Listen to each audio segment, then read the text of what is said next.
아들은 며느리에게 이혼 서류를 내밀었습니다. 도장 찍어 아이만 두고 너는 베트남으로 돌아가. 그 순간 나는 며느리 손을 붙잡고 말했습니다. 아니야, 너는 안 나간다. 대신 우리 아들이 나갈 거다. 그리고 며칠 뒤 나는 며느리 손을 꼭 잡고 출입국사무소로 갔습니다. 오늘의 사연 시작하겠습니다. 나는 올해 63입니다. 이 동네 아파트에서만 30년을 넘게 살았지요. 남편이 갑자기 세상을 떠난 뒤로 내 인생의 목표는 단 하나였습니다. 아들 하나 사람답게 키우자. 공장에서, 마트에서, 식당에서 돈 되는 일은 다 해봤습니다. 퇴근 후에 졸린 눈 비벼가며 도시락 공장에서 야간까지 뛰며 등록금도 전세 보증금도 마련했지요. 그래서였을까요? 아들이 어느 날 뜬금없이 말했을 때 나는 아무 말도 못했습니다. 엄마, 나 베트남 여자랑 결혼할 거야. 뭐라고? 베트남? 응, 회사 기숙사 근처에 한국어 학원 있잖아. 거기서 만난 애야. 착해. 진짜 착한 애야. 나는 솔직히 말하면 기분이 이상했습니다. 한국 여자랑 결혼하는 것도 요즘 세상에 어려운데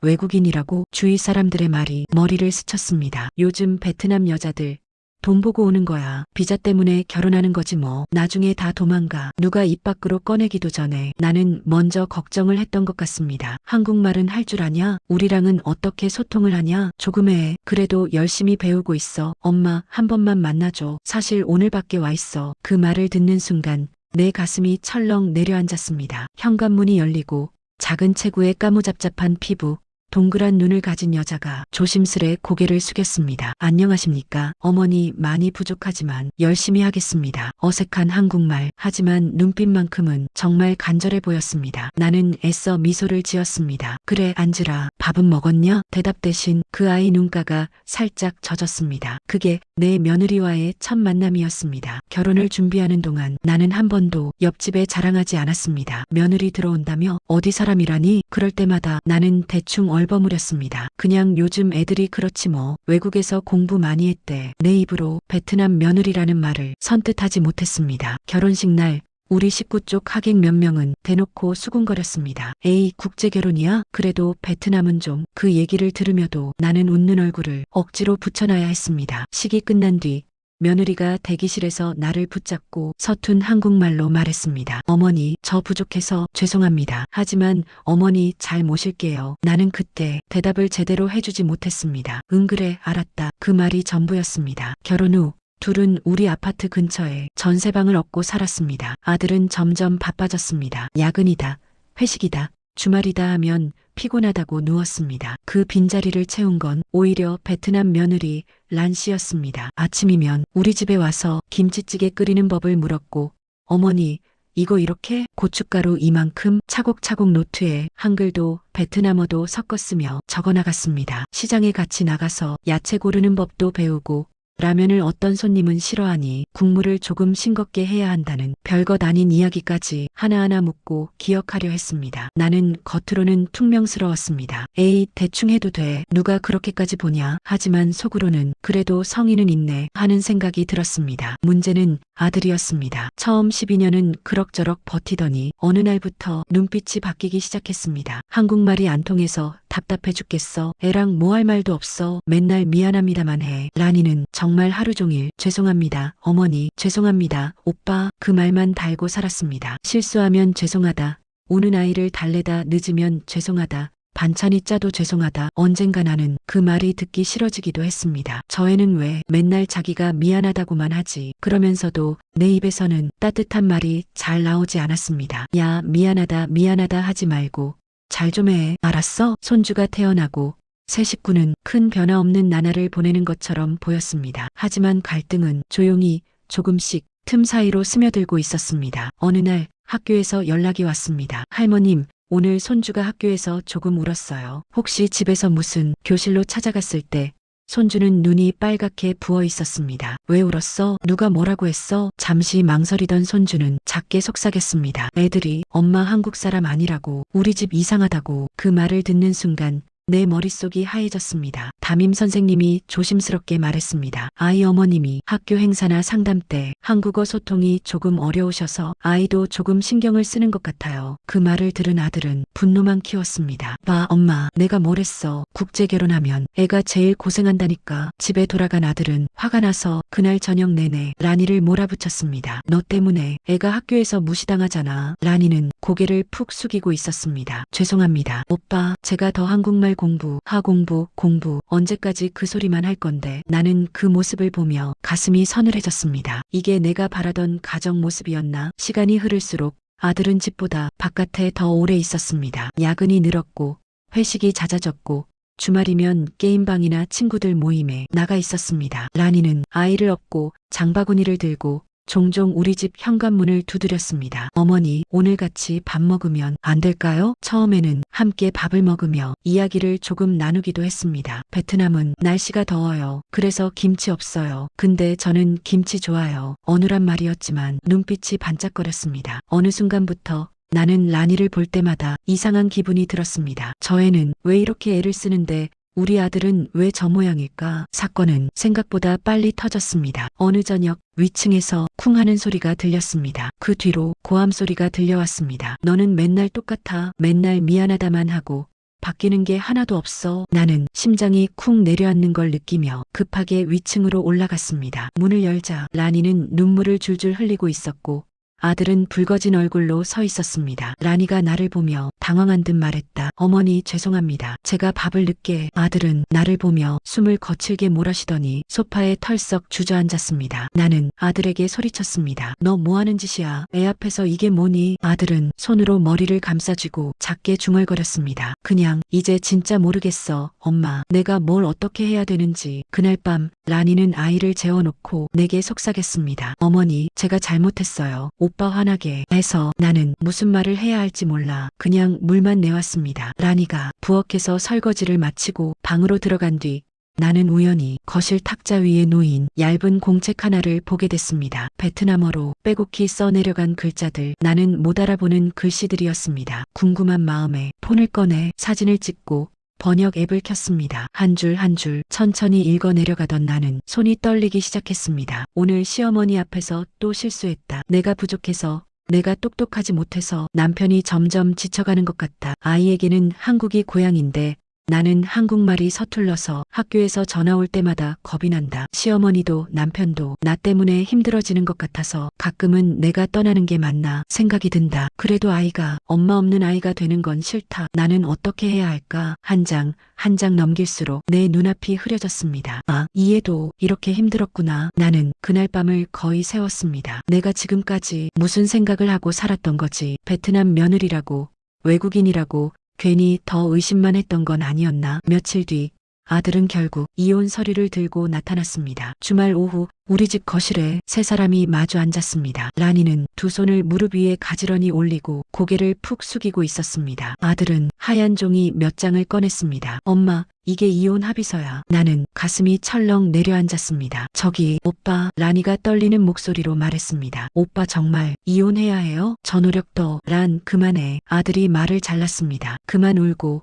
그만 미안하다고 하고. 우리 둘 다 힘들잖아. 너도 한국 힘들다며. 나도 이제 버티기 힘들고. 그러더니 아들이 나를 향해 종이를 밀어왔습니다. 엄마가 증인으로 도장 찍어줘. 애는 여기서 내가 키울 거고 걔는 베트남으로 돌아가는 걸로 합의하는 거야. 그 말에 라니나 나나 숨이 멎는 듯 했습니다. 베트남 돌아가요? 라니의 얼굴이 하얗게 질렸습니다. 아이 베트남 없어요. 아이 한국 사람이에요. 나는 갑자기 분노가 치밀어 올랐습니다. 야, 윤호야, 너 그게 무슨 소리야? 엄마 아빠도 없는 나라로 혼자 보내겠다고? 엄마는 몰라서 그래. 원래 이런 경우 외국인 아내는 고향으로 돌아가는 게 맞아. 여기서도 적응 못하고 애도 학교에서 힘들어하고. 그 말을 듣는 순간 나는 단단히 결심했습니다. 아, 이 애는 내가 생각한 것보다 더 모르고 있구나. 그날 밤 나는 조용히 동사무소에 전화를 걸었습니다. 혹시 다문화 가족지원센터라는 데가 어디 있나요? 아, 어머니 동네에는 구청 3층에 있어요. 다음 날 나는 작은 손가방을 들고 혼자 구청에 갔습니다. 저 베트남 며느리가 있는데요. 아들이 자꾸 이혼하자고 해서 이혼하면 그 애가 한국에서 바로 나가야 하나요? 센터 직원은 내 말을 끝까지 듣고 차분하게 설명해 주었습니다. 꼭 그렇지는 않으세요, 어머니. 혼인 파탄의 책임이 어디에 있는지,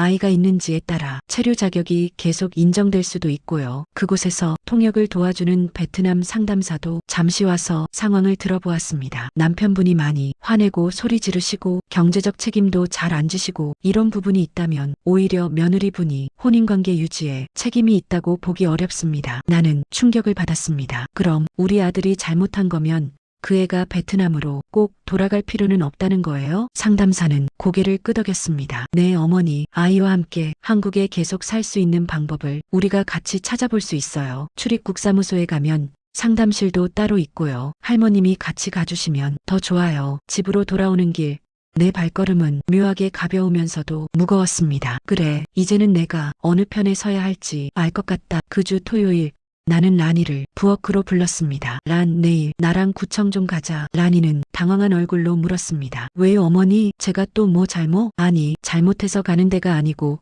너를 위해 가는 데야. 다음 날 우리는 함께 다문화센터에 갔습니다. 라니는 긴장한 얼굴로 의자 끝에 앉아 있었습니다. 통역을 통해 상담사가 조심스럽게 물었습니다. 란님, 혹시 남편분이 큰 소리로 욕을 하거나 물건을 던지거나 집을 나가라고 하신 적이 있나요? 라는 조심스럽게 고개를 끄덕였습니다. 네, 제가 한국말 잘 못해서 오빠 화 많이 나요. 저 맞은 적은 없어요. 하지만 항상 제가 없어지면 좋겠다고 말해요. 나는 그 말에 심장이 찢어지는 것 같았습니다. 상담사는 부드럽게 말했습니다. 란님 잘못이 아니라는 거 알고 계셔야 돼요. 지금까지 너무 잘 버티셨어요. 그리고 나를 향해 이렇게 말했습니다. 어머니, 지금 같은 상황이면 할머님이 며느리분 편에 서주시는 게 정말 중요하십니다. 가족 중에 한 명만이라도 당신은 우리 가족이다라고 말해주는 사람이 있으면 이분은 버틸 힘이 생겨요. 그 말이 내 가슴에 콱 박혔습니다. 그래, 이 애는 나 혼자라도 붙들어줘야 하는 애구나. 며칠 뒤